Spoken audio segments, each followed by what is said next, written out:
Bismillahirrahmanirrahim. Assalamualaikum warahmatullahi wabarakatuh.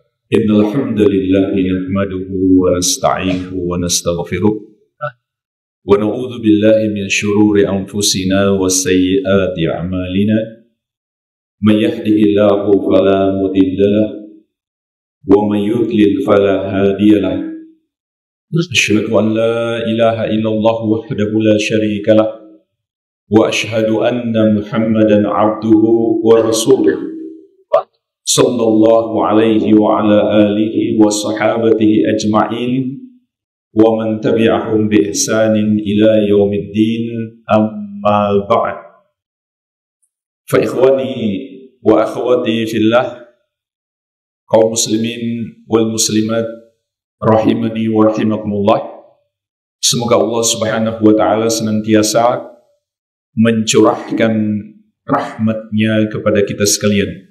Sesungguhnya di antara metode dakwah di dalam Al-Quran dan Sunnah adalah menceritakan kisah,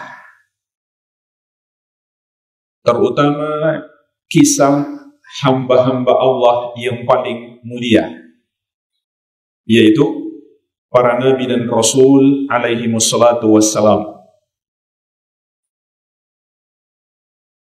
Ada minimalnya 3 faidah yang bisa kita petik dari kisah-kisah para nabi dan rasul di dalam Al-Quranul Karim. Faidah yang pertama,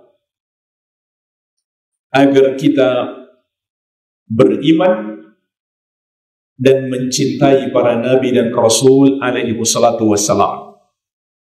Dan ini termasuk rukun iman, beriman kepada para rasul dan mencintai mereka bagian dari keimanan,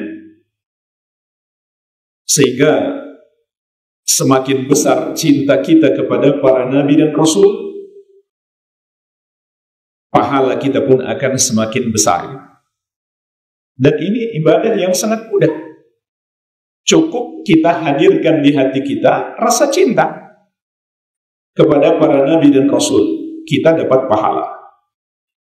Inilah yang disebut cinta karena Allah subhanahu wa ta'ala. Ibadah yang sangat mudah, tapi pahalanya sangat besar. Rasulullah sallallahu alaihi wasallam bersabda, "Man ahabba lillah wa abghada lillah wa a'ta lillah wa mana'a lillah faqad istakmalal iman." Barang siapa mencintai karena Allah, membenci karena Allah, memberi karena Allah, dan menahan karena Allah, maka dia telah menyempurnakan keimanan. Faidah yang kedua, untuk kita petik pelajaran sehingga kita bisa meneladani para nabi dan rasul alaihi wassalatu wassalam. Sebagaimana Allah tegaskan juga di surat Yusuf ayat 111, laqad kana fi qasasihim ibratul liulil albab. Sungguh pada kisah-kisah mereka ada ibrah, ada pelajaran bagi ulil albab, orang-orang yang cerdas. Maka jadilah orang yang cerdas, yang bisa memetik pelajaran dari kisah-kisah terutama para nabi dan rasul alaihi wassalatu wassalam. Dan yang ketiga, ini yang sangat penting, dengan mempelajari kisah-kisah para nabi dan rasul, ataupun kebalikannya, kisah-kisah orang yang menentang para nabi dan rasul dan bagaimana kehancuran mereka, maka ini akan membuat kita lebih istiqamah, lebih kuat hati kita di atas jalan kebenaran.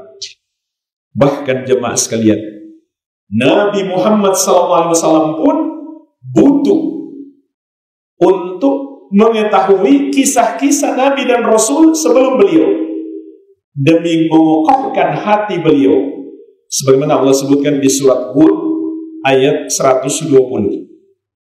Wa kullan naqussu 'alaika min amba'ir rusul ma nusabbitu bihi fu'adak. Dan setiap para rasul yang kami beritakan kepadamu wahai Muhammad, dengan itu kami kuatkan hatimu, agar hati Nabi SAW lebih dapat bersabar di atas jalan kebenaran. Sebab beliau juga mencontoh kesabaran para Nabi dan Rasul terdahulu. Inilah jemaah sekalian, paling tidak 3 urgensi mempelajari kisah-kisah, terutama kisahnya para Nabi dan Rasul alaihi wassalatu wassalam. Tapi keistimewaan kisah-kisah dalam Al-Quran dan hadis itu semuanya kisah nyata. Tidak ada kisah fiktif. Dan ulama dahulu mencelah pembuatan kisah-kisah fiktif meskipun tujuannya baik untuk dipetik pelajaran. Dan betapa banyak kerusakan akidah muncul dari kisah-kisah fiktif yang sangat disayangkan. Sebagian masuk ke buku pelajaran. Saya pernah melihat ada sebuah kisah, alhamdulillah bukan pelajaran sejarah, tapi buku pelajaran SD bahasa Indonesia. Di situ ada sebuah kisah tentang seseorang yang menendang perahu kemudian berubah menjadi gunung. Ini kedengaran biasa, tapi di dalamnya mengandung kesyirikan. Yang maha mampu menciptakan gunung hanya Allah Subhanahu wa ta'ala. Dan penciptaan gunung lebih dahsyat daripada penciptaan manusia. Maka di antara bahaya kisah-kisah fiktif bisa menjerumuskan kita pada penyimpangan akidah. Sehingga di antara keistimewaan kisah-kisah dalam Al-Quran dan hadis itu kisah nyata. Oleh karenanya insyaallah di kesempatan ini kita akan mempelajari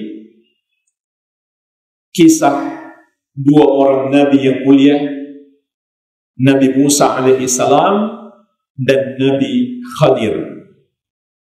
Jadi nama beliau paling banyak disebut ulama dengan Khadir, tapi sampai di negara kita menjadi Khaidir. Yang benar bacaannya Khadir. Memang ada sebagian membaca Khidir atau Khadr, tapi kebanyakan membaca Khadir. Di antara riwayat yang paling lengkap akan kita jadikan patokan utama dalam membahas kisah ini adalah yang diriwayatkan Imam Al-Bukhari. Qala rahimahullahu ta'ala, haddatsana Ali bin Abdullah qala haddatsana Sufyan qala haddatsana Amr bin Dinar qala akhbarani Sa'id bin Jubair. Imam Al-Bukhari rahimahullah dalam sahih beliau mengatakan telah menyampaikan kepada kami Ali bin Abdullah, ia berkata telah menyampaikan kepada kami Sufyan, ia berkata telah menyampaikan kepada kami Amr bin Dinar, ia berkata telah mengabarkan kepada kami Sa'id bin Jubair. Sa'id bin Jubair adalah imam besar dari generasi tabi'in, murid senior Ibnu Abbas radhiyallahu ta'ala anhuma. Qala, ia berkata, qultu libni Abbasin, aku berkata kepada Ibnu Abbas radhiyallahu ta'ala anhuma, inna Naufan al-Bakali yaz'umu anna Musa sahib al-Khadir laisa huwa Musa bani Israel. Sesungguhnya Naufan al-Bakali menganggap bahwa Musa yang dikisahkan bersama Khadir bukanlah Musa bani Israel. Karena nama Musa kan banyak. maka beliau menganggap Musa yang dimaksud bukan Nabi Musa alaihi salam yang terkenal, yang merupakan salah satu dari ulul azmi minar rusul. Innama huwa Musa akhar. Akan tetapi yang dimaksud adalah Musa yang lain. Faqala, maka Ibnu Abbas radhiyallahu anhuma mengatakan, kadzaba aduwwullah, telah berdusta musuh Allah. Jemaah sekalian, ini hanyalah ungkapan kemarahan Ibnu Abbas radhiyallahu anhuma karena pendapat seperti itu bertentangan dengan dalil. Sahabat Ibnu Abbas marah. Beliau tidak bermaksud mengatakan bahwa Nauf al-Bakali itu musuh Allah, tidak. Karena Nauf al-Bakali itu juga seorang ulama dari generasi tabi'in. Kemudian beliau menceritakan, haddatsana Ubay bin Ka'b, telah menyampaikan kepada kami Ubay bin Ka'ab. Beliau adalah sahabat yang mulia, termasuk sahabat Nabi SAW yang paling paham Al-Quran. Ibnu Abbas pun berguru kepadanya, dan beliau adalah peserta perang Badar. Jadi termasuk sahabat yang terbaik.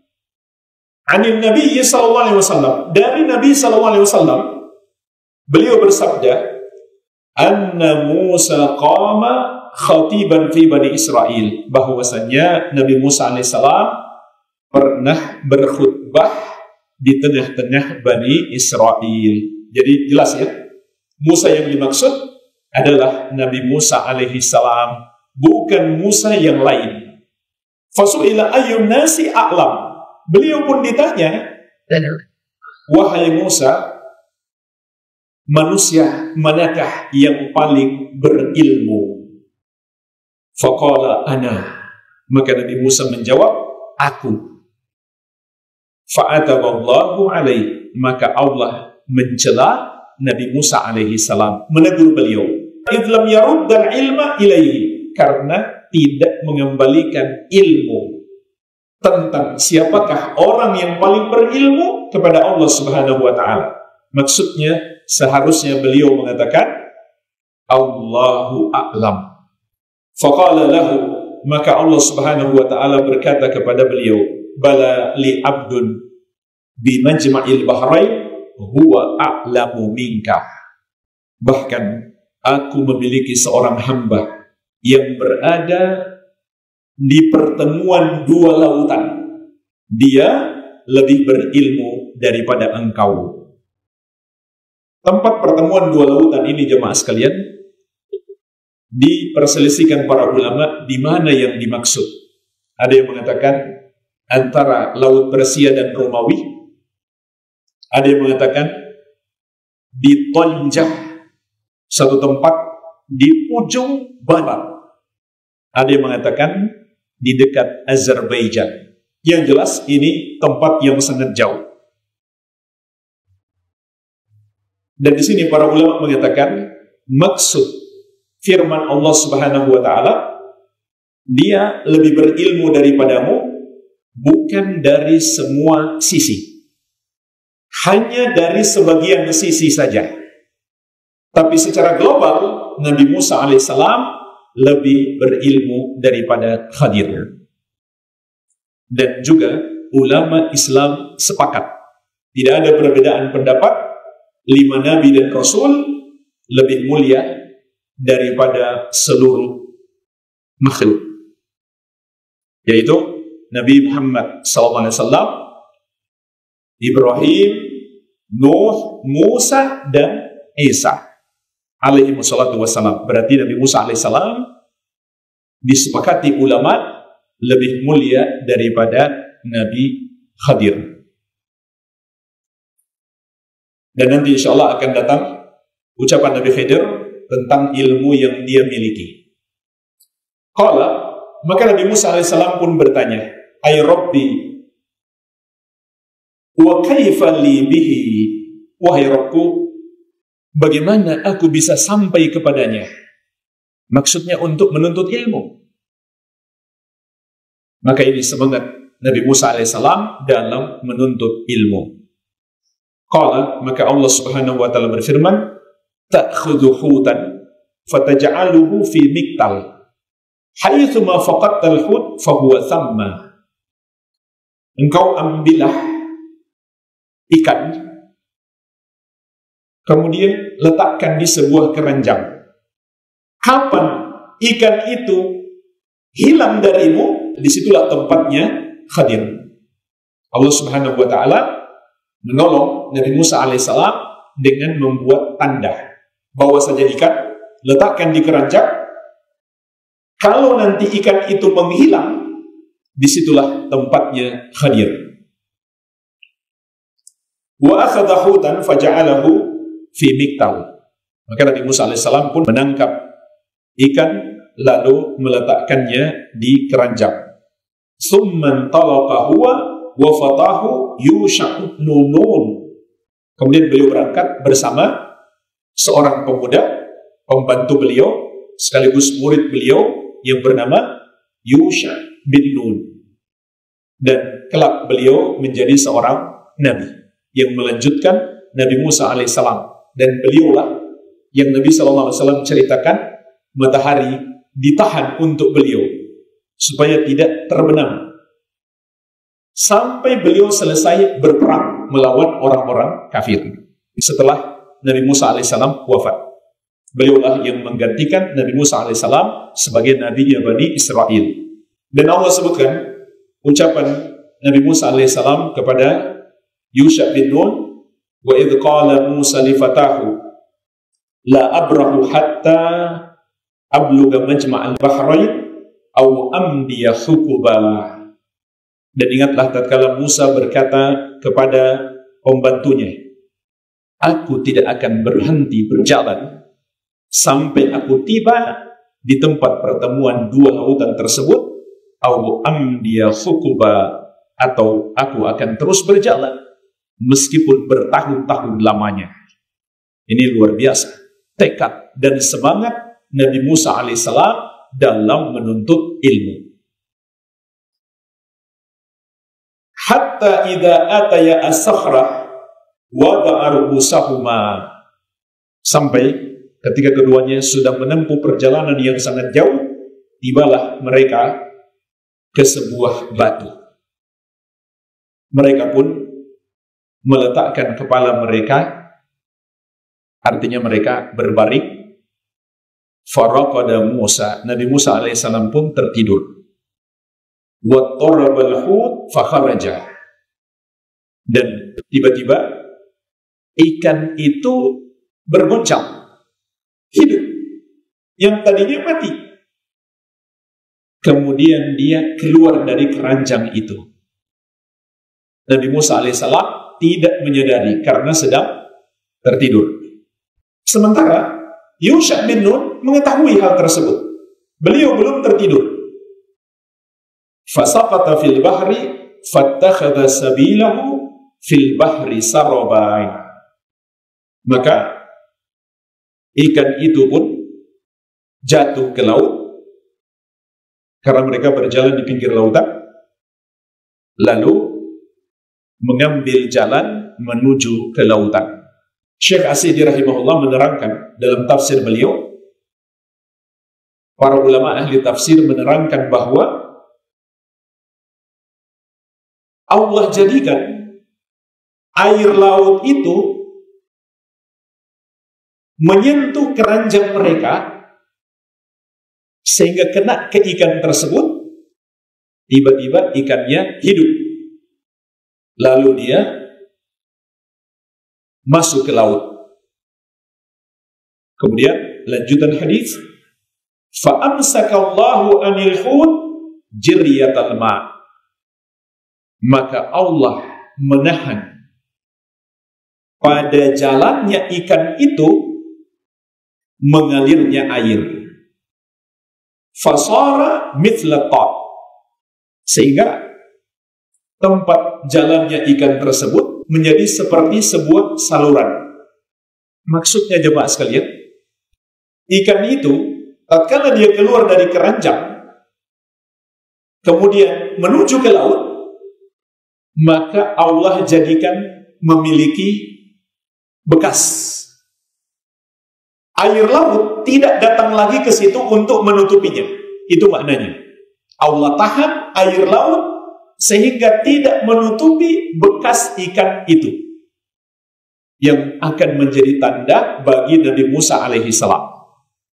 Tapi Nabi Musa alaihissalam tidak menyadari, dan murid beliau, pembantu beliau pun lupa. Maka apa yang mereka lakukan? Fantalaqa yamshiyani baqiyata lailatihima wa yawmahuma. Mereka pun melanjutkan perjalanan. Sisa malam itu ditambah harinya. Berarti masih melanjutkan perjalanan sehari semalam. Cukup jauh. Hatta idza kana minal ghad, sampai besok harinya, qala li fatahu, beliau pun berkata kepada pembantunya, atina ghada'ana, datangkan kepada kita makan siang kita. Kita mau makan. Laqad laqina min safarina hadza nasabah, karena sungguh kita telah capek dengan perjalanan ini. Lalu Nabi SAW mengatakan, walam yajid Musa an-nasaba hatta jawaza haitsu amarahullah. Nabi Musa alaihissalam tidak pernah merasa capek sampai dia sudah melewati tempat yang Allah perintahkan. Ini juga pertolongan Allah kepada Nabi Musa alaihissalam. Jadi subhanallah, perjalanan begitu jauh Nabi Musa alaihissalam nggak pernah capek. Karena beliau memang dikenal fisiknya kuat. Sekali pukul, tentaranya Fir'aun langsung mati. Karena kekuatan pukulan beliau. Sehingga beliau tidak pernah capek. Tapi ketika dia sudah melewati tempat yang Allah perintahkan, Allah jadikan beliau merasa capek. Maka beliau pun minta dihadirkan ikan yang mau dimakan. Apa jawab pembantu beliau? Qala lahu fatahu. Pembantu beliau berkata kepada beliau, ara'aita idh awayna ila sakhrah. Tahukah kamu, wahai Musa, ketika kita mampir di batu itu, kita istirahat di situ. Fa inni nasitul hut, maka aku lupa tentang ikan tersebut. Dia sudah lompat. Wa ma ansanihu illa syaitan, dan tidaklah ada yang membuat aku lupa kecuali setan. An adzkurah, untuk mengingatnya. Wattakhadha sabilahu fil bahri ajaba. Ikan itu telah mengambil jalannya menuju ke laut, dan itu sangat mengherankan.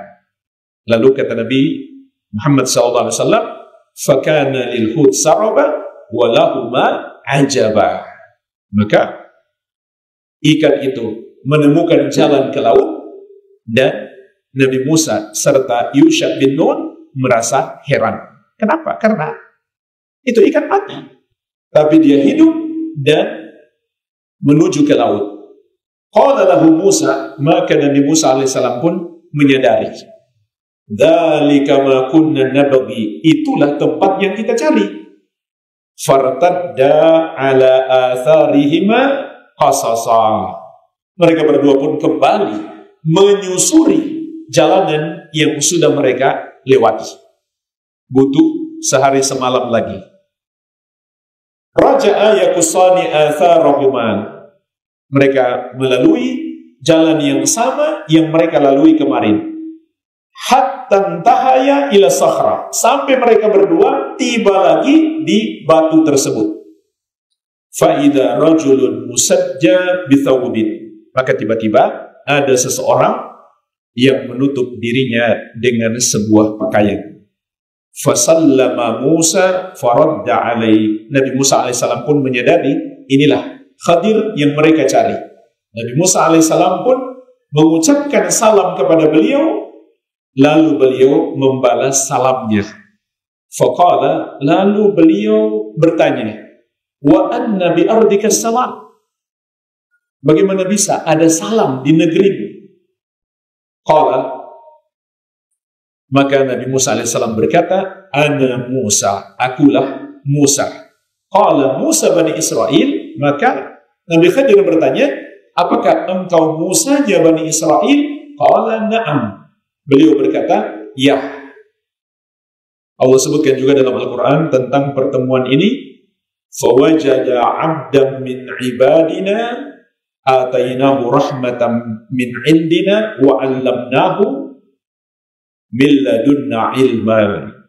Mereka berdua berjumpa dengan salah seorang hamba kami yang kami anugerahkan kepadanya rahmat dari sisi kami, dan kami ajarkan kepadanya ilmu dari sisi kami. Kemudian Nabi Musa alaihissalam menyampaikan maksud kedatangan beliau. Ataituka litu'allimani mimma ulimta rusyda. Aku datang kepadamu agar engkau mengajariku petunjuk yang telah diajarkan kepadamu. Qala, maka Nabi Khadir alaihissalam menjawab, ya Musa, inni ala ilmin min ilmillahi 'allamanihi Allahu la ta'lamuhu wa anta ala ilmin min ilmillahi 'allamakahu Allahu la a'lamuhu. Wahai Musa, sungguh aku memiliki ilmu dari ilmu Allah yang Allah ajarkan kepadaku yang kamu tidak mengetahui, dan engkau memiliki ilmu dari ilmu Allah yang Allah ajarkan kepadamu yang aku tidak ketahui. Inilah jemaah sekalian yang kita sampaikan di awal tadi. Maksud Allah Subhanahu wa ta'ala, Dia lebih berilmu daripadamu, bukan dari semua sisi, tapi dari sebagian sisi. Ada yang diketahui oleh Khadir, tapi tidak diketahui oleh Musa, dan sebaliknya. Dan para ulama ahli tafsir menjelaskan, tidak diragukan lagi, Nabi Musa alaihissalam jauh lebih berilmu daripada Khadir tentang keseluruhan ajaran agama. Hanya saja ada ilmu yang dimiliki Khadir, tapi tidak dimiliki oleh Nabi Musa alaihissalam. Di antaranya 3 ilmu yang nanti akan kita sebutkan. Qala hal attabi'uka. Nabi Musa alaihissalam bertanya kepada beliau, bolehkah aku mengikutimu? Ini pertanyaan yang sangat sopan. Qala, maka Nabi Khidir menjawab, innaka lan tastati'a ma'iya sabra. Sungguh engkau tidak akan bisa bersabar untuk belajar bersamaku. Wa kaifa tasbiru ala ma lam tuhit bihi khubra. Bagaimana engkau bisa sabar atas apa yang kamu tidak punya ilmu tentangnya? Artinya, karena kamu nggak punya ilmu tentangnya, yang sebenarnya benar, kamu melihat salah, sehingga kamu sulit untuk bersabar. Ila qaulihi Imran, Nabi SAW membaca ayat ini sampai pada lafaz Imran, dan di dalam Al-Quran, Nabi Musa alaihissalam menjawab, qala, ia berkata, satajiduni insya'allahu sabira. Engkau akan dapati aku insyaallah sabar. Wala a'silaka amra, dan aku tidak akan menentangmu dalam urusan apapun. Ini janji Nabi Musa alaihissalam supaya diikutkan untuk belajar bersama Nabi Khadir. Qala, maka Nabi Khadir alaihissalam pun memberikan syarat. Ia berkata, fa in ittaba'tani fala tas'alni an syai'in hatta uhditsu laka minhu dzikra. Kalau kamu mengikuti aku, maka syaratnya jangan bertanya apapun sampai aku yang menjelaskan sendiri kepadamu. Ini syarat yang ditetapkan oleh Khadir. Maka Nabi Musa alaihissalam pun menyanggupi syaratnya. Beliau berjanji. Kemudian lanjutan hadis, fantalaqa yamsyani ala sahilil bahar. Mereka berdua pun berjalan di pinggir pantai. Famarrat biha safinatun. Lalu lewatlah sebuah kapal. Kallamuhum ayyahmiluhu. Mereka meminta kepada orang-orang di kapal itu untuk membawa mereka. Fa'arafu al-Khadir. Maka orang-orang di kapal itu pun mengenali al-Khadir. Fahamaluhu bighairi naulin. Mereka pun membawa beliau bersama Nabi Musa alaihissalam tanpa harus membayar apa-apa. Dapat tumpangan gratis. Falamma raqiba fis safinati ja'a usfurun. Maka tatkala mereka berdua naik ke kapal, datanglah seekor burung kecil. Fawaqa'a ala harfis safinah. Dia pun bertengger di ujung kapal. Fanaqara fil bahri naqratan atau naqratain. Kemudian dia mematuk, mengambil air dengan mulutnya ke laut 1 atau 2 kali patukan. Qala lahul Khadir, maka Khadir berkata kepada Musa, ya Musa, ma naqasa ilmi wa ilmuka min ilmillahi illa mithla ma naqasa hadzal usfur biminqarihi minal bahri. Wahai Musa, tidaklah ilmuku dan ilmu yang kamu miliki berkurang dari ilmu Allah kecuali seperti yang diambil oleh burung kecil ini dengan mulutnya, dengan paruhnya dari laut tersebut. Artinya, ilmu kita sangat sedikit. Seperti sedikitnya air, mungkin hanya 1-2 tetes yang masuk ke mulut burung tersebut. Dibandingkan dengan lautan yang luas. Tentu ilmu Allah lebih banyak daripada lautan itu. Ini cuma perumpamaan untuk mendekatkan makna. Ilmu Allah sangat luas. Ilmu kita sangat sedikit. Padahal 2 orang ini di masa itu adalah 2 manusia yang paling berilmu sedunia. Tapi ilmu mereka ternyata sangat sedikit dibandingkan dengan ilmu Allah Subhanahu wa ta'ala. Idza akhadha al-fa'sa, tiba-tiba Nabi Khadir mengambil kapak. Fanaza'a lawhan, maka beliau pun melubangi 1 dinding kapal. Qala falam yafjab Musa illa wa qad qala'a lawhan bil qaddum. Nabi Musa, kata Nabi SAW, belum sempat bereaksi, beliau, Nabi Khadir, sudah menancapkan kapak itu di dinding kapal sampai bocor, tapi tidak sampai menenggelamkan. Faqala lahu Musa, maka Nabi Musa alaihissalam pun berkata kepada beliau, ma sana'ta, apa yang kamu lakukan? Qaumun hamaluna bi ghairi nawlin amatta ila safinatihim fakharataha litugrika ahlaha. Mereka adalah kaum yang sudah membawa kita tanpa upah, gratis, tapi engkau sengaja merusak kapal mereka untuk engkau tenggelamkan pemilik kapal bersama kita semuanya. Laqad ji'ta syai'an imra. Sungguh engkau telah mendatangkan sesuatu yang mungkar. Langsung dicela oleh Nabi Musa alaihissalam karena secara zahir bertentangan dengan syariat. Qala, Nabi Khadir alaihissalam menjawab, alam akul innaka lam tastati'a ma'iya sabra. Bukankah sudah aku katakan kamu tidak akan sanggup bersabar bersamaku? Nabi Musa alaihissalam pun tersadar beliau telah salah, telah melanggar perjanjian. Qala la tu'akhidni bima nasitu. Maka Nabi Musa alaihissalam pun bermohon, jangan engkau hukum aku karena aku lupa. Wala turhiqni min amri usra. Dan jangan persulit urusanku, tolong maafkan. Maka Nabi Muhammad SAW berkata, fakanatil ula min Musa nisyanan. Ini adalah kesalahan pertama Nabi Musa AS karena lupa, dan Nabi Khadir pun memaafkan. Falamma kharaja minal bahri marru bi ghulamin yal'abu ma'as-sibyan. Tatkala mereka berdua keluar dari kapal, dari air, mereka pun berjalan melewati seorang anak kecil yang sedang bermain bersama anak-anak yang lainnya.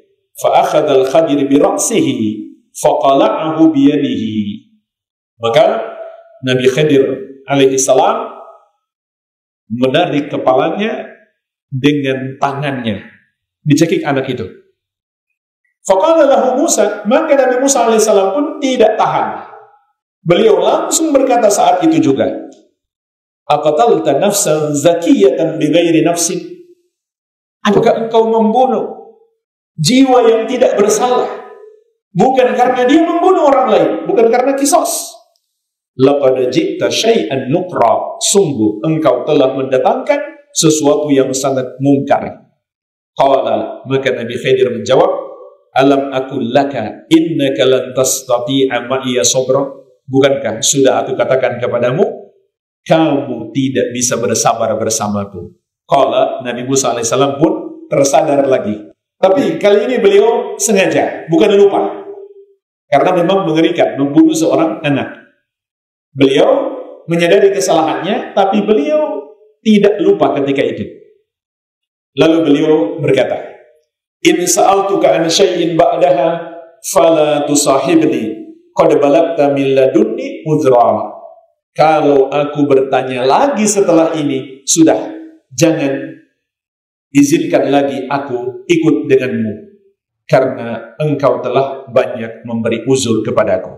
Jadi Nabi Musa alaihissalam minta satu kesempatan lagi. Beliau minta maaf, minta uzur. Fantalaqa, mereka pun melanjutkan perjalanan. Hatta idza ataya ahla qaryatin, sampai ketika mereka telah tiba ke suatu kampung. Istaqama ahlaha, mereka pun meminta makan kepada penduduk kampung itu. Karena jemaah sekalian, ini kewajiban bagi penduduk kampung untuk menjamu tamu. Bukan artinya Nabi Musa dan Nabi Khidir meminta-minta, tidak. Tapi itu hak mereka. Jadi kita kalau musafir, pergi ke negeri orang, termasuk hak kita dijamu oleh penduduk di situ. Minimal 1 hari 1 malam. Kita dikasih tempat tinggal dan makanan. Kalau mereka sempurnakan jadi 3 hari 3 malam, maka lebih afdal. Fa'abawu ayyudayyifuhuma, namun penduduk kampung tersebut enggan untuk menjamu mereka berdua sebagai tamu. Fawajada fiha jidaran yuridu ayyam qadda ma'ilah, maka mereka berdua pun menemukan di kampung itu sebuah dinding yang hampir saja roboh, sudah miring. Lalu Nabi Khidir alaihissalam, sebagaimana disebutkan dalam Al-Quran, fa'aqamahu, beliau menegakkan pagar tersebut. Beliau memperbaiki pagar tersebut. Qala, lalu Nabi Musa alaihissalam mengatakan, qawmun atainahum falam yut'imuna walam yudayyifuna amatta ila haitihim law syi'ta lattakhadta alaihi ajra. Kaum ini kita mendatangi mereka, tapi mereka nggak mau memberi kita makan dan tidak mau menjamu kita sebagai tamu. Namun engkau sengaja ke tembok mereka untuk memperbaiki tembok tersebut. Kalau engkau mau, engkau bisa mengambil upah atas perbuatanmu itu. Ternyata ini juga salah. Ucapan yang salah dari Nabi Musa alaihissalam. Pokoknya nggak boleh ada komentar. Qala, maka Nabi Khidir alaihissalam langsung menjawab, hadza firaqu baini wa baini. Inilah perpisahan antara kita berdua. Nabi Musa alaihissalam melakukan kesalahan yang ketiga, maka Nabi Khidir alaihissalam memutuskan, sudah selesai, kita berpisah sampai di sini. Sa'unabbi'uka bita'wilin ma lam tastati' alaihi sabra. Aku akan mengabarkan kepadamu takwilnya, apa yang kamu tidak bisa bersabar atasnya. Allah sebutkan dalam Al-Quran, Nabi Khidir alaihissalam menjelaskan satu persatu. Amma safinatu fakanat limasakin ya'maluna fil bahr fa'aradtu an a'ibaha wa kana wara'ahu malikun ya'khudhu kulla safinatin ghasba. Adapun tentang kapal itu, maka itu milik orang-orang miskin yang bekerja di laut. Maka aku ingin merusak kapal itu karena di hadapan mereka ada raja yang zalim yang suka merampas kapal. Kalau dia lihat kapal itu masih bagus, maka ini alasannya, bukan ingin memudaratkan mereka. Wa ammal gulamu fakana abawahu mu'minaini fakhashina ayyurhiqahuma tughyana wa kufra. Adapun anak itu, maka kedua orang tuanya adalah dua orang beriman. Maka kami khawatir anak itu nanti akan menjerumuskan mereka berdua dalam kesesatan dan kekafiran. Para ulama ahli tafsir menjelaskan, mungkin karena saking cintanya kedua orang tuanya kepada anak itu, sehingga mereka akan menuruti kemauan anak itu kelak, padahal menjerumuskan mereka dalam kesesatan dan kekafiran. Fa'aradna ayyubdilahuma rabbuhuma khairan minhu zakatan wa aqraba ruhma. Maka kami menghendaki Rabb mereka berdua menggantikan untuk kedua orang tua itu anak yang lebih suci dan lebih sayang kepada keduanya. Wa ammal jidaru fakana li gulamaini yatimaini fil Madinah. Adapun dinding itu milik dua anak yatim di kota itu. Wa kana tahtahu kanzul lahuma, dan di bawahnya ada harta simpanan milik mereka berdua. Wa kana abuhuma salihah, dan ayah kedua anak itu adalah orang saleh. Fa arada rabbuka ayyabluga ashuddahuma wa yastakhrija kanzahuma rahmatan min rabbik. Maka Rabbmu ingin agar keduanya mencapai usia dewasa dan dapat mengeluarkan harta simpanan mereka berdua sebagai rahmat dari Rabbmu. Wa ma fa'altuhu an amri. Lalu beliau berikan kesimpulan, itu semuanya tidak aku lakukan hanya dari keputusanku. Artinya itu semuanya perintah Allah Subhanahu wa taala. Dzalika ta'wilu ma lam tasti alaihi sabra. Itulah takwilnya yang kamu tidak bisa bersabar atasnya. Dan di akhir kisah, Nabi Muhammad SAW menyampaikan harapan beliau yang tidak tercapai. Wadidna anna Musa kana sabara faqassallahu alaina min khabarihima.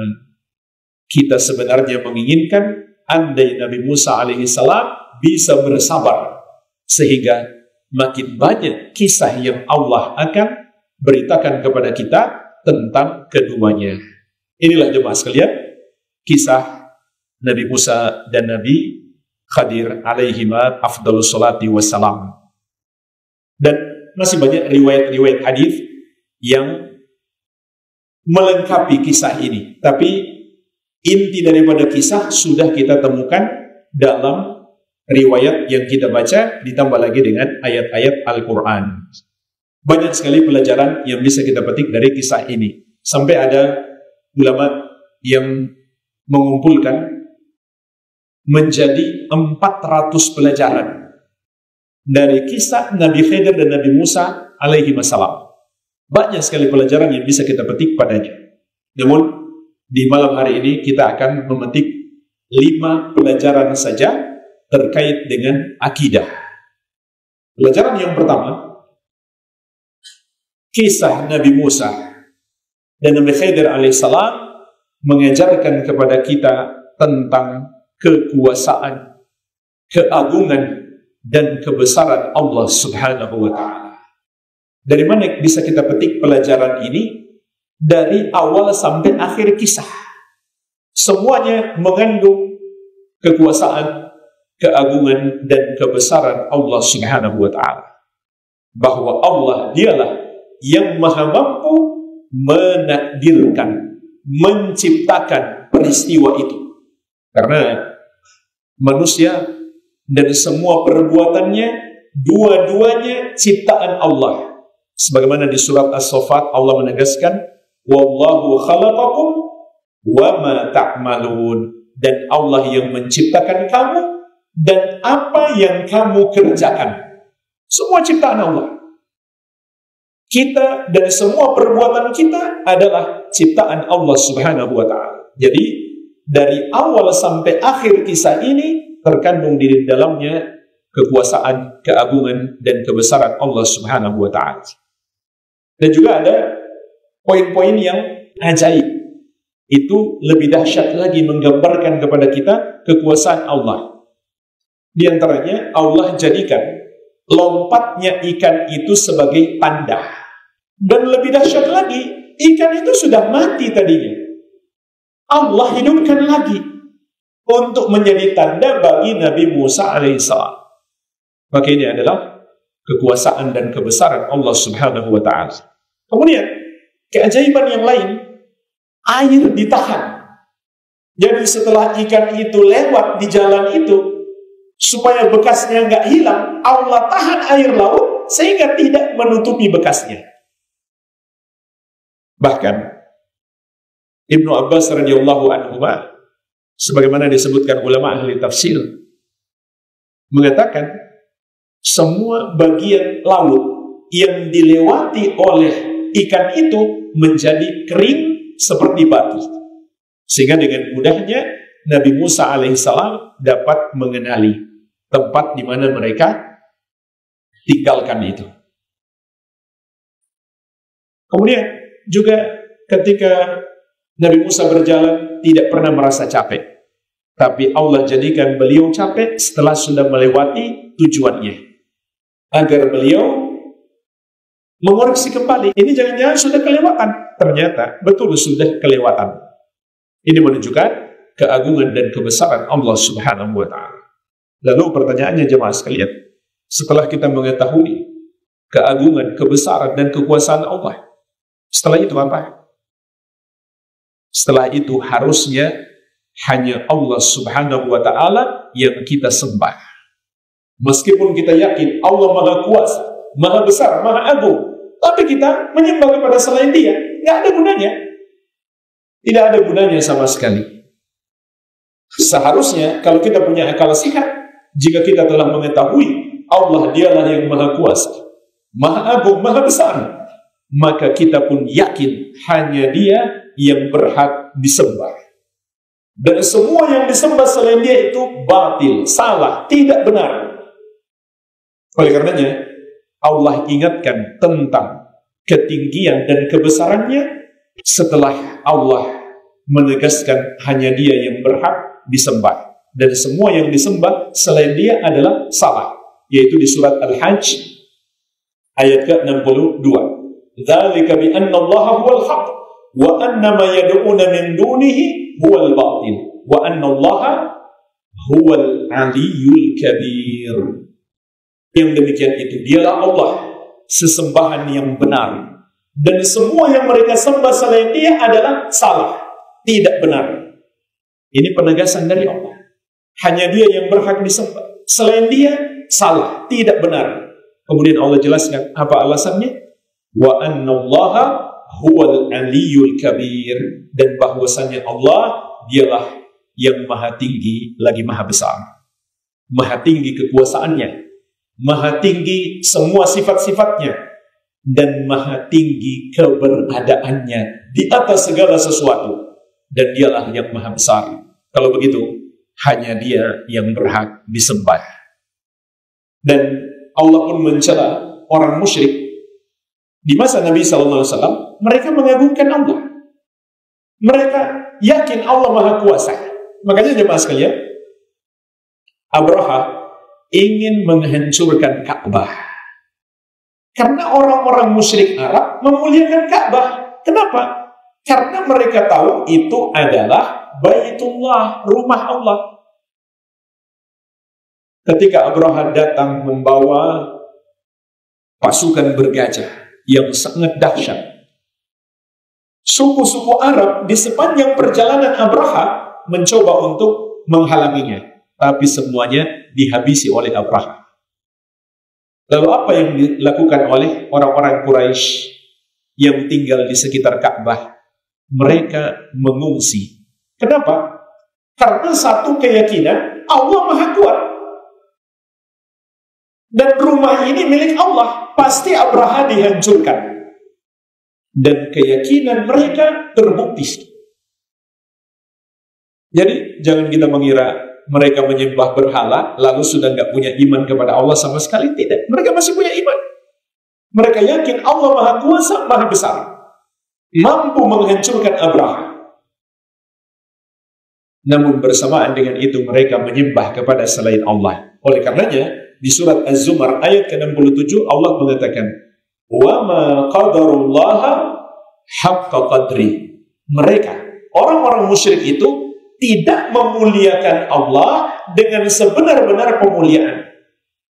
Mereka mengagungkan Allah tapi tidak mengagungkan dengan sebenarnya. Kenapa? Karena masih menyembah kepada selain Allah. Wal ardu jami'an qabdatuhu yaumal qiyamah. Kemudian Allah ingatkan lagi kepada kita kebesarannya, kekuasaannya dalam ayat ini, bahwa bumi seluruhnya dalam genggaman Allah di hari kiamat. Was-samawatu matwiyatun biyamini, dan langit-langit digulung dengan tangan kanannya. Kemudian perhatikan akhir ayat, subhanahu wa ta'ala amma yusyrikun. Maha suci dan maha tinggi Allah dari apa yang mereka persekutukan. Kenapa jemaah sekalian? Kita mengucapkan subhanahu wa ta'ala tatkala kita menyebut nama Allah. Inilah lanjutannya. Amma yusyrikun. Dari apa yang mereka persekutukan. Artinya, kita ucapkan subhana, maha suci Allah, sebab perbuatan syirik itu mengotori kemuliaan Allah. Lalu kita katakan wa ta'ala, dan maha tinggi Allah, sebab perbuatan syirik itu merendahkan Allah subhanahu wa ta'ala. Di mana sisi penghinaan atau perendahan dalam perbuatan syirik? Mereka menyamakan Allah dengan makhluk, yaitu ibadah yang seharusnya mereka berikan kepada Allah, tapi mereka berikan kepada makhluk. Berarti mereka menyamakan Allah dengan makhluk. Maka itu suatu penghinaan kepada Allah subhanahu wa ta'ala. Jadi seharusnya kalau kita meyakini Allah dialah yang maha kuasa, maha besar, maha agung, maha mulia, maha tinggi, maka kita pun yakin hanya dia yang berhak disembah. Dan semua yang disembah selain dia adalah batil dan kebodohan terbesar secara mutlak. Orang yang menyembah kepada selain Allah. Kenapa? Karena dia menyembah makhluk yang kecil, tidak punya kuasa apa-apa, yang rendah, yang hina. Maka seharusnya hanya Allah yang berhak disembah. Ini pelajaran yang pertama.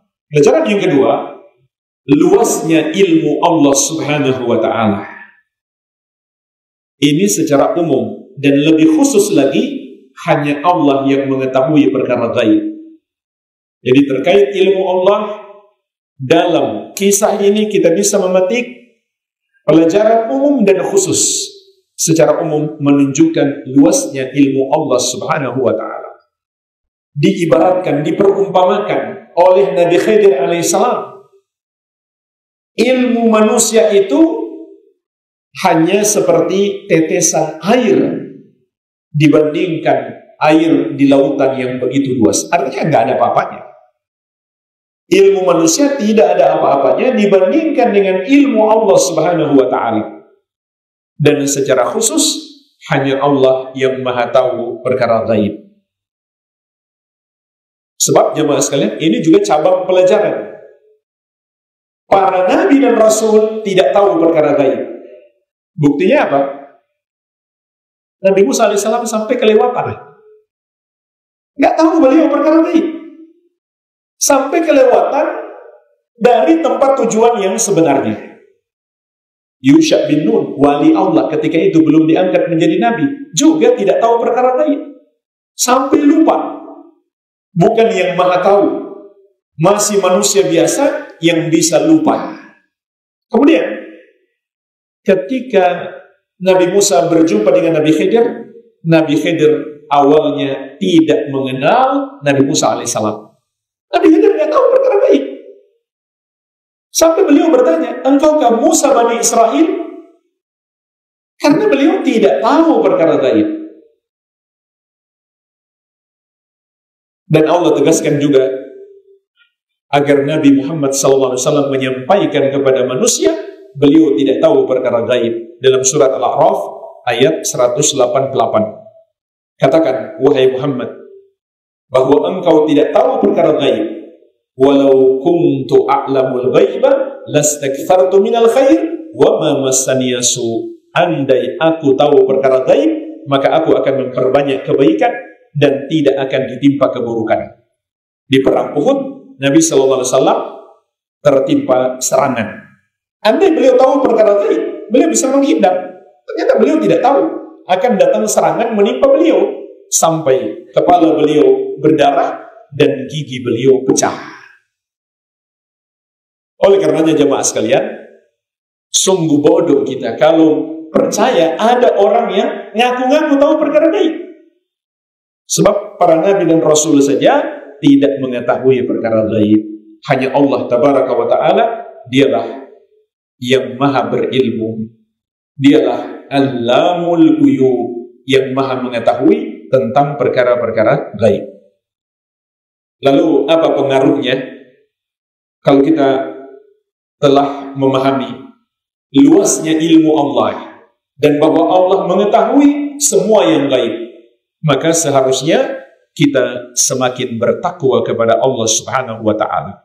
Karena Allah maha mengetahui segala sesuatu. Meskipun kita berbuat dosa secara sembunyi-sembunyi, Allah pasti mengetahuinya. Tidak ada yang tersamar dari Allah Subhanahu wa ta'ala. Oleh karenanya, ketika memerintahkan kepada kita untuk bertakwa, Allah Subhanahu wa ta'ala mengingatkan, dialah yang maha mengetahui segala sesuatu. Dalam surat Al-Baqarah ayat 231. Di akhir ayat Allah mengatakan, wattaqullah wa'lamu annallaha bikulli syai'in alim. Dan bertakwalah kamu kepada Allah dan ketahuilah bahwasannya Allah maha mengetahui segala sesuatu. Maka seharusnya kita lebih takwa kepada Allah Subhanahu wa ta'ala. Kita masuk pelajaran yang ketiga. Para ulama ahli tafsir juga menyebutkan bahwa setan itu penyebab kita lupa, terutama melupakan kebaikan-kebaikan yang seharusnya kita lakukan atau kita sampaikan. Sebagaimana dalam tafsir Adwa'ul Bayan, Imam Asy-Syinkiti rahimahullah mengatakan, qauluhu fi hadhihi al-ayah al-karimah wa ma ansanihu illa syaitan. Ucapan Allah Subhanahu wa ta'ala di ayat yang mulia ini menghikayatkan kepada kita tentang ucapan Yusha bin Nun. Tidaklah ada yang membuat aku lupa tentang ikan itu kecuali setan. Dalilun ala anna nisyan minasyaitan. Maka ini adalah dalil bahwasanya lupa itu dari setan. Kama dallat alaihi ayatun ukhar, sebagaimana ditunjukkan juga oleh ayat-ayat yang lain. Kaqaulihi ta'ala, seperti firman Allah Subhanahu wa ta'ala di surat Al-An'am ayat ke-68. Wa idza ra'aital ladzina yakhuduna fi ayatina fa'rid anhum. Kalau kamu lihat ada orang-orang yang mempermainkan ayat-ayat kami, maka berpalinglah dari mereka hatta yakhudu fi haditsin ghairi, sampai mereka memasuki pembicaraan yang lain. Jadi jemaah sekalian, ayat ini memerintahkan kita meninggalkan majelis yang di situ mempermainkan ayat Allah Subhanahu wa ta'ala. Asy-Syaukani rahimahullah dalam tafsir beliau menjelaskan, mempermainkan ayat Allah itu ada dua macam.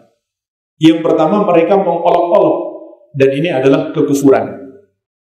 Sebagaimana Allah ingatkan juga di surat At-Taubah ayat 65-66. Qul abillahi wa ayatihi wa rasulihi kuntum tastahzi'un. Katakanlah, apakah dengan Allah dan dengan ayat-ayatnya dan dengan Rasulnya kamu mengolok-olok? La ta'tadiru. Tidak usah kamu cari-cari alasan. Maksudnya meskipun kamu main-main, nggak serius. Qad kafartum ba'da imanikum. Sungguh kamu sudah kafir setelah sebelumnya kamu beriman. Ini makna yang pertama. Makna yang kedua artinya, mereka tafsirkan semau mereka. Tidak mengikuti pemahaman yang benar. Tidak merujuk kepada Rasulullah SAW dan para sahabat radhiyallahu ta'ala anhum ajma'in. Maka ayat ini melarang kita duduk bersama orang-orang yang melakukan itu. Kemudian perhatikan lanjutan ayat. Ini pembahasan kita. Wa imma yunsiyannaka syaitanu fala taq'ud ba'da dzikra ma'al qaumidh dhalimin. Dan apabila setan membuat kamu lupa sehingga kamu duduk bersama mereka, maka jangan lagi kamu duduk bersama mereka setelah kamu ingat, yaitu bersama orang-orang yang zalim tersebut. Jadi ada banyak ayat yang menyebutkan setan di antara caranya menyesatkan kita adalah membuat kita lupa. Oleh karenanya, termasuk cara mengembalikan ingatan kita adalah dengan berzikir kepada Allah Subhanahu wa taala sebagaimana Allah sebutkan di surat Al-Kahfi ayat ke-24. Wadhkur rabbaka idza nasita. Dan ingatlah Rabbmu, sebutlah namanya, berzikirlah kepadanya apabila kamu lupa. Kita bisa ucapkan la ilaha illallah atau subhanallah, alhamdulillah, Allahu akbar apabila kita lupa. Pelajaran yang keempat dari kisah Nabi Khidir dan Nabi Musa alaihima afdhalus salati wassalam, kita bisa memetik pelajaran bahwa kita butuh penjagaan Allah Subhanahu wa taala, baik untuk diri kita maupun untuk anak-anak kita. Dan juga menjelaskan kepada kita sebab Allah menjaga kita, yaitu iman dan amal soleh. Lihat, dua orang tua yang beriman, Allah jaga mereka dari keburukan anaknya.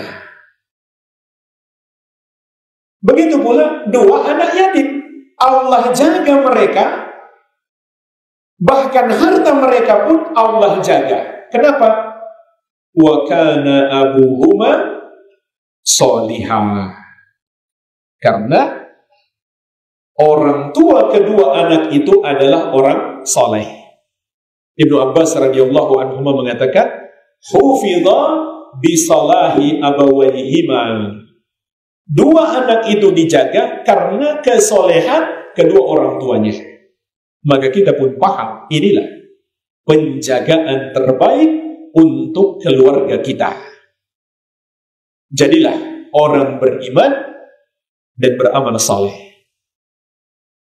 Apa artinya orang beriman? Yang mengimani semua yang Allah wajibkan untuk diimani, yaitu beriman kepada Allah dan seluruh ajarannya, yaitu ajaran Islam. Oleh karenanya, orang yang mengingkari satu ajaran Islam, maka imannya batal. Apa itu amal soleh? Amalan yang terpenuhi padanya dua syarat.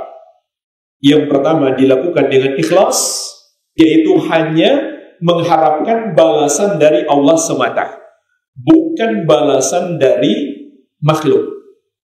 Apakah balasan harta atau sekedar pujian? Yang kedua, sesuai petunjuk Nabi Muhammad SAW. Inilah iman dan amal soleh, penyebab Allah menjaga kita. Iman yang bagaimana? Yang tidak tercampur dengan kesyirikan sedikit pun. Karena dosa syirik itu membatalkan iman. Sebagaimana juga janji Allah di surat Al-An'am ayat 82. Alladzina amanu wa lam yalbisu imanahum bidzulmin ulaika lahumul amnu wa hum muhtadun. Orang-orang yang beriman dan tidak mencampurkan keimanan mereka dengan kesyirikan sedikit pun, maka mereka itulah yang akan diberikan keamanan dan hidayah. Kita masuk pelajaran yang terakhir, yang kelima. Ini adalah pelajaran yang sangat penting. Di dalam kisah Nabi Musa dan Nabi Khadir alaihima afdhalus salati wassalam, terdapat bantahan terhadap syubhat yang menjerumuskan kepada kekafiran. Kalau kita pahami betul kisah ini, maka kita akan selamat dari kekafiran tersebut. Seperti apa syubhatnya? Yaitu sebagian orang mengatakan kisah Nabi Musa dan Nabi Khidir menunjukkan kepada kita bahwa Nabi Khidir itu wali dan Nabi Musa itu nabi. Dan bahwa wali lebih mulia daripada nabi. Mereka anggap kisah ini menunjukkan Nabi Khidir lebih mulia daripada Nabi Musa alaihi wassalam. Karena Nabi Musa tidak mengetahui apa yang diketahui oleh Nabi Khidir. Dan juga menunjukkan, kata mereka, wali tidak terikat dengan syariat Nabi. Buktinya, kata mereka, Nabi Khidir tidak menjalankan syariat Nabi Musa. Nabi Khidir melanggar syariat Nabi Musa. Karena Nabi Khidir memang lebih tinggi. Dan bahkan mereka mengatakan, wali tahu perkara gaib. Karena Nabi Khidir mengetahui perkara gaib yang Nabi Musa tidak tahu. Jemaah sekalian, ini syubhat. Bukan hanya mengantarkan kepada kekufuran, tapi sudah kufur. Bagaimana menjawab syubhat ini? Ada 5 jawaban. Karena sudah dengar syubhatnya, harus perhatikan jawabannya. Jangan pulang malah termakan syubhat. Ada 5 jawaban. Jawaban yang pertama, jawabannya cukup panjang. Dalam ucapan ini ada 7 kekufuran berdasarkan Al-Quran dari Sunnah dan ijma' ulama bahwa itu adalah kufur. Ada 7. Saya sebutkan insya Allah secara ringkas. Kekufuran yang pertama, meyakini wali lebih mulia daripada nabi. Ini termasuk kufur, karena berarti mendustakan Al-Quran dan mendustakan ijma' ulama. Di surat Al-An'am ayat 86 Allah menegaskan, wa kullam faddalna 'alal 'alamin. Setiap para nabi itu kami muliakan melebihi seluruh makhluk. Berarti kalau kita katakan wali lebih tinggi daripada nabi, na'udzubillah, itu pendustaan terhadap ayat dan pendustaan terhadap ijma'. Dan juga makna wali itu apa sih?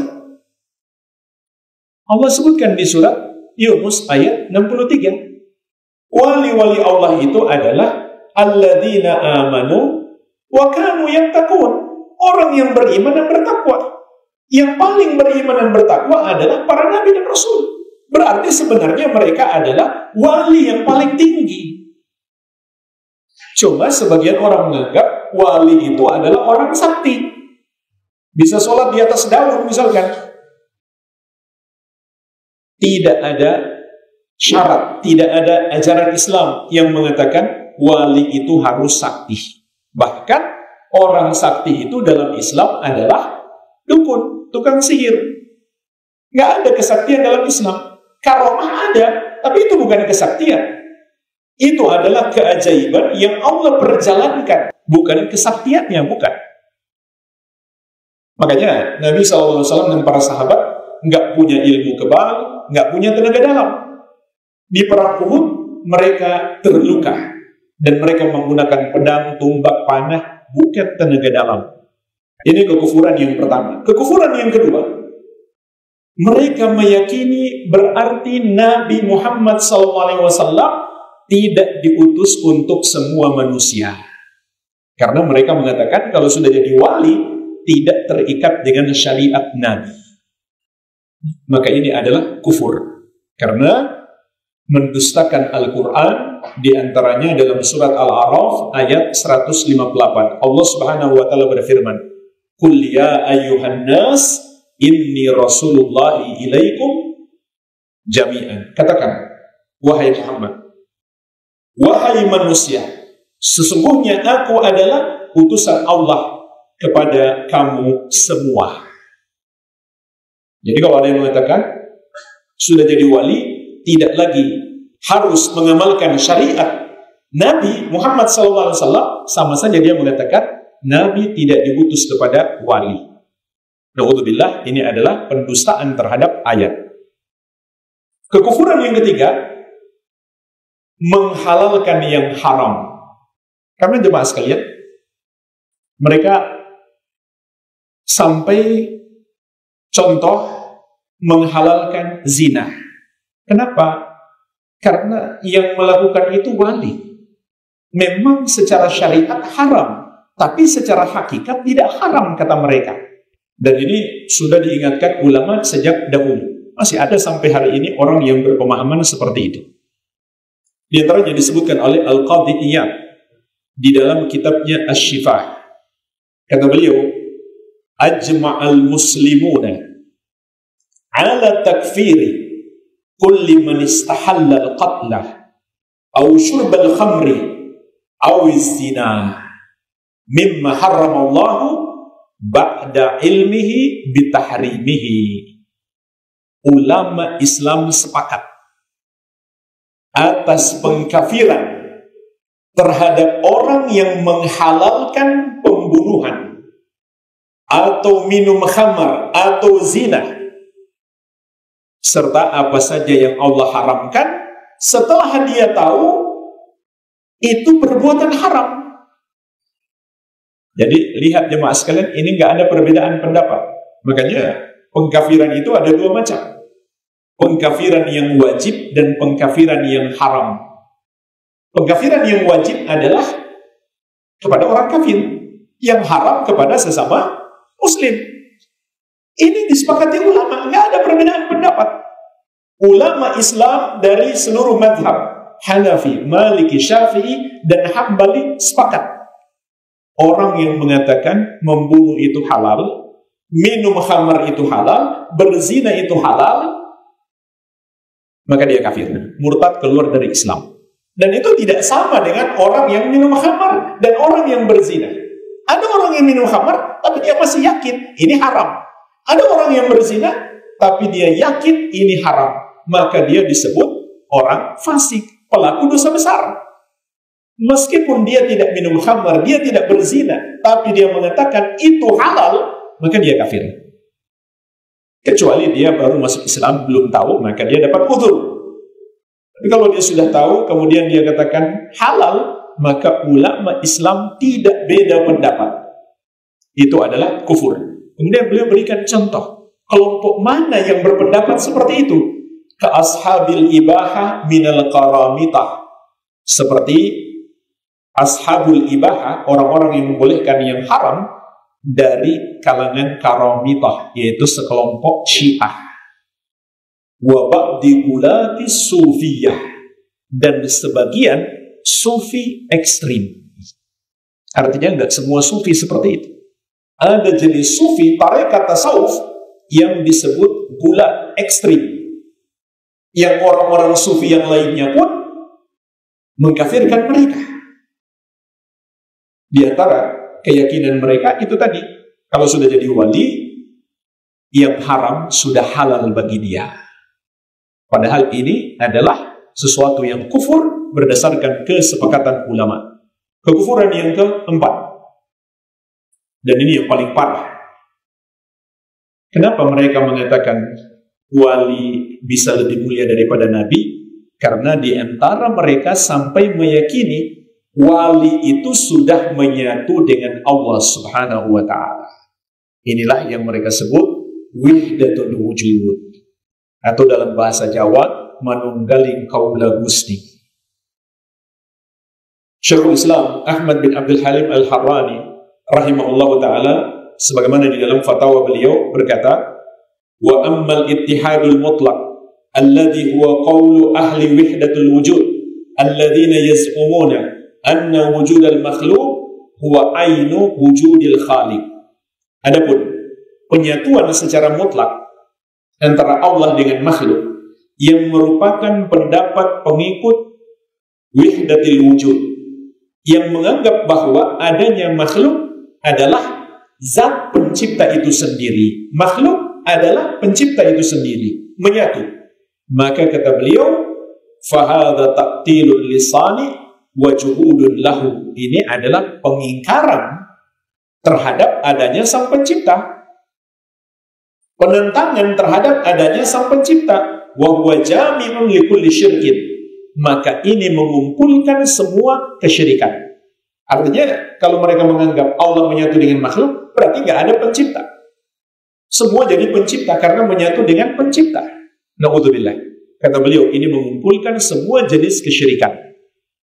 Kekufuran yang kelima. Mereka meyakini ada sumber lain untuk menetapkan syariat, yaitu dari para wali. Dan ini disebutkan oleh Imam Al-Qurtubi dalam tafsir beliau, menukil dari guru beliau Abul Abbas Al-Qurtubi. Kata beliau, wa alal jumlati faqad hasala al-ilmu al-qat'i wal yaqini ad-daruri wa ijtima' as-salaf wal khalaf.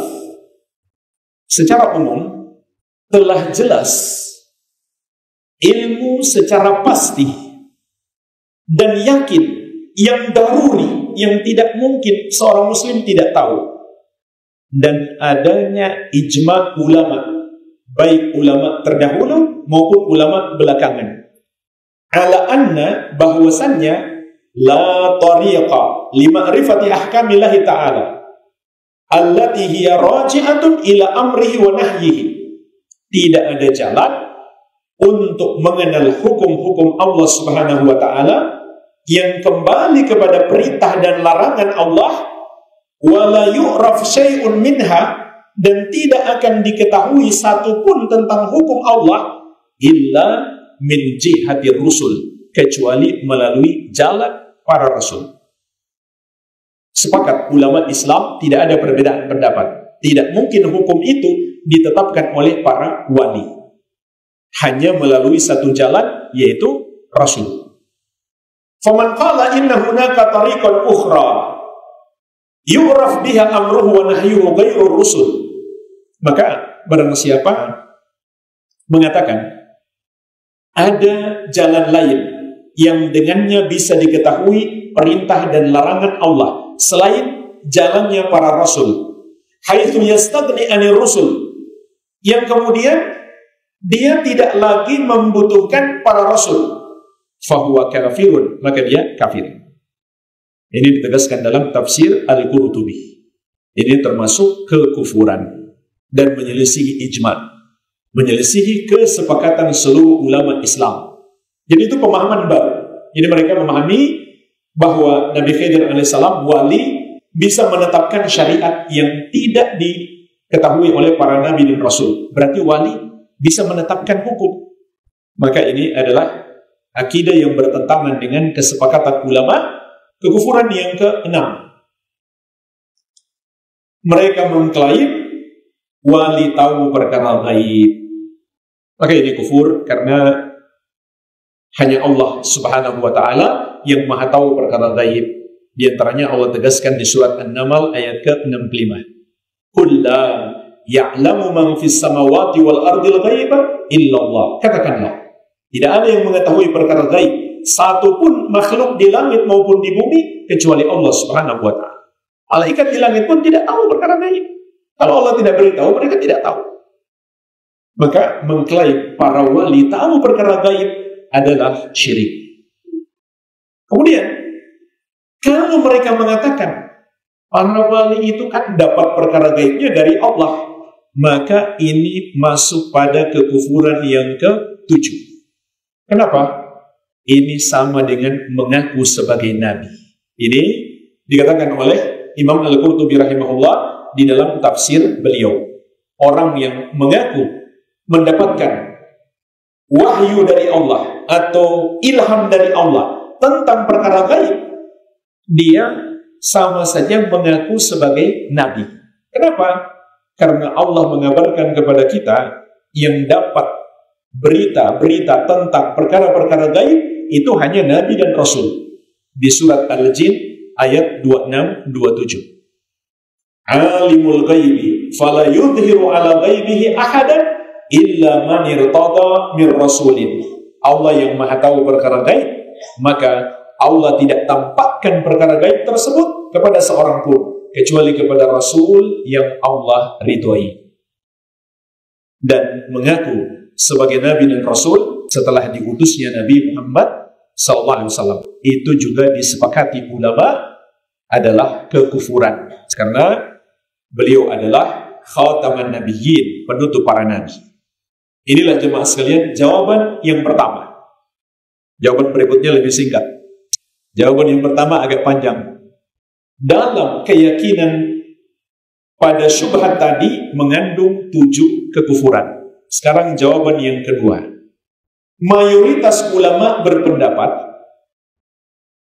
Khadir itu nabi, bukan wali. Memang ada segelintir ulama ahli sunnah yang mengatakan beliau wali. Sama seperti pendapat yang menyimpang tadi, mengatakan beliau wali. Tapi ulama ahli sunnah yang mengatakan beliau wali itu tidak mengatakan beliau tahu perkara gaib, bisa menetapkan syariat, tidak.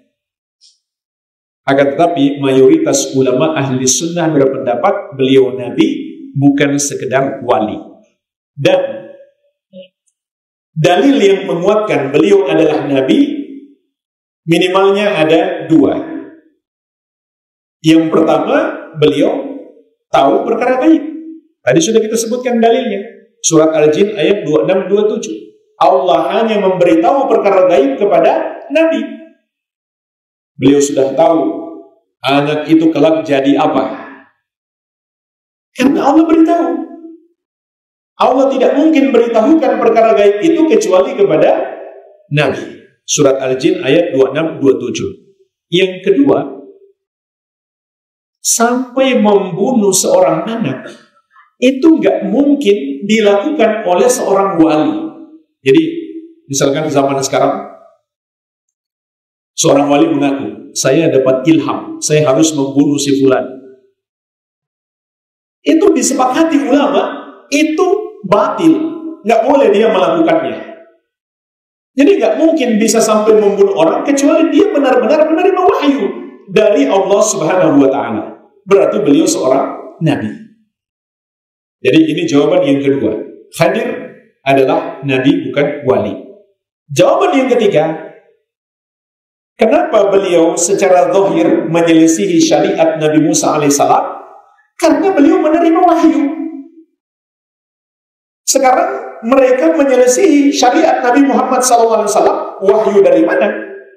Paham? Ini jawaban yang sangat bagus. Nabi Khadir mengatakan di akhir cerita, wa ma fa'altuhu an amri. Aku tidak melakukan itu dari keputusanku. Artinya itu wahyu dari Allah Subhanahu wa Ta'ala. Sehingga beliau secara zahir menyelisihi Nabi Musa alaihi salam. Sekarang orang yang menyelisihi Nabi Muhammad sallallahu alaihi wasallam karena mengaku sebagai wali, wahyu dari mana yang mereka terima? Bukan dari Allah Subhanahu wa Ta'ala, melainkan wahyu dari setan. Jawaban yang keempat, ini juga jawaban yang sangat bagus. Para ulama mengatakan Nabi Musa alaihissalam tidak diutus kepada Nabi Khidir. Karena ini perbedaan Nabi Muhammad SAW dan para nabi terdahulu. Makanya disebut Musa Bani Israel. Beliau diutus untuk Bani Israel, bukan kepada Nabi Khadir, bukan pula kepada umat Nabi Khadir. Sebagaimana Nabi SAW menegaskan, kana nabiyyu yub'atsu ila qaumihi khassatan wa bu'ithtu ila nasi ammatan. Dahulu para nabi diutus untuk kaumnya saja, sedangkan aku diutus untuk seluruh manusia. Sebagaimana juga ayat yang kita sebutkan tadi, qul ya ayyuhan nas inni rasulullahi ilaikum jami'an. Katakan, wahai manusia, sesungguhnya aku adalah utusan Allah untuk kalian semuanya. Jawaban yang kelima, ini yang terakhir. Ternyata setelah Nabi Khadir alaihi salam menjelaskan alasannya kepada Nabi Musa alaihi salam, beliau menyetujui, tidak lagi marah, tidak lagi protes. Berarti Nabi Khadir pun tidak menyelisihi syariat Nabi Musa alaihissalam. Nabi Musa alaihissalam mengira bertentangan dengan syariatnya karena belum tahu alasannya. Setelah tahu alasannya, ternyata tidak bertentangan dengan syariat beliau. Jadi salah besar pendalilan bahwa wali bisa menyelisihi syariat Nabi Muhammad SAW. Padahal Nabi Khadir saja ternyata tidak menyelisihi syariat Nabi Musa alaihi afdhalus salati wassalam. Demikianlah jemaah sekalian, 5 pelajaran akidah yang terkait dengan kisah Nabi Musa dan Nabi Khadir. Semoga bermanfaat. Lebih dan kurangnya saya mohon maaf. Wabillahi taufik. Subhanakallahumma bihamdik. Asyhadu an la ilaha illa anta astaghfiruka wa atubu ilaik. Sallallahu ala nabiyina Muhammadin wa alihi wasallam. Walhamdulillahi rabbil alamin. Wassalamualaikum warahmatullahi wabarakatuh.